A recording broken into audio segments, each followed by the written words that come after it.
That is why the end of the world is called Kayamat. It's the idea of the fulfillment. Now, there is a great secret possessed by the Sufis, or let's say brought in evidence by the Sufis, and that is the secret of the word kun. Kun, K-U-N, which means be. It's the divine fiat.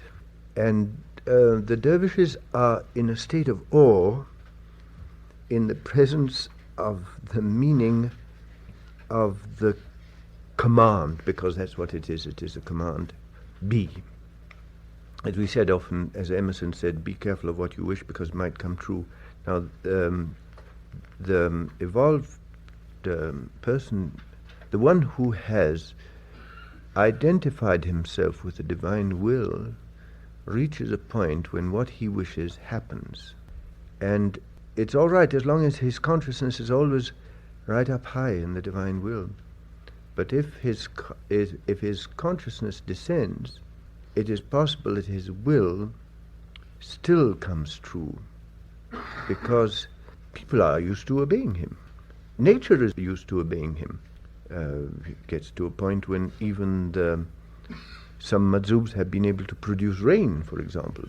All things manifest his will. He becomes a living instrument of the divine will.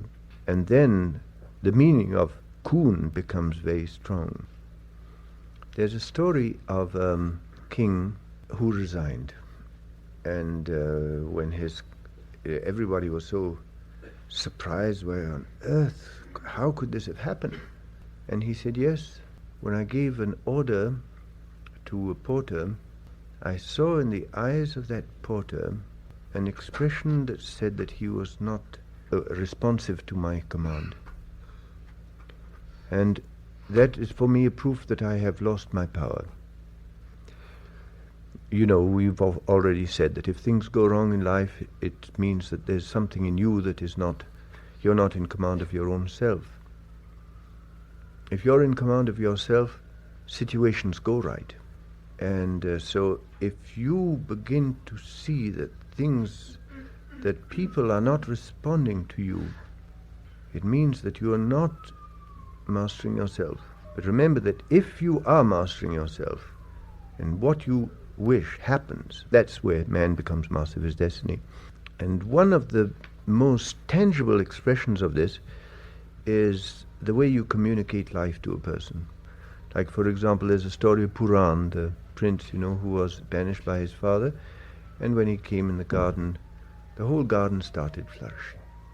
And when you find that wherever you go, things begin to blossom, that means that you have become the instrument of kun, of the divine fiat. It's an extraordinary feeling. Everyone is, to some extent, of course, the instrument of the divine fiat.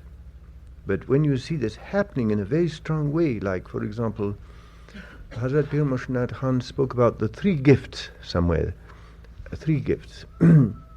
There's one person, whatever he sets his hand upon is a success. There's this man who's been working all his years in his shop, and he never made much progress, and he has a young assistant, and since that assistant has come, everything works wonderfully.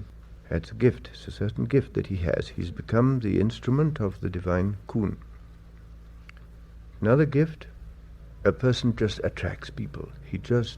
People like to be in his presence. Why do they like to be in his presence? Because he's giving them life. So it's just like the Puran in the garden. All the flowers flourish. There are some people who, in their presence, the plants begin to flourish. And other people, you take the plant and in the presence of those people, and immediately the plant begins to wither. There's a book called The Secret Life of Plants. It's really worth a while. It's a wonderful book. The psychological reaction of plants. And then the third gift is the gift of kissing her. Difficult situations, and he just simply has a gift of mending them. People can't get on together, and that person comes along and he just makes it work. Or like there's a breakdown in the talks between the between the bosses and the workers in a factory, and then there's one person who just knows how to bring about peace. It's a gift. There are some people who are just born with that gift.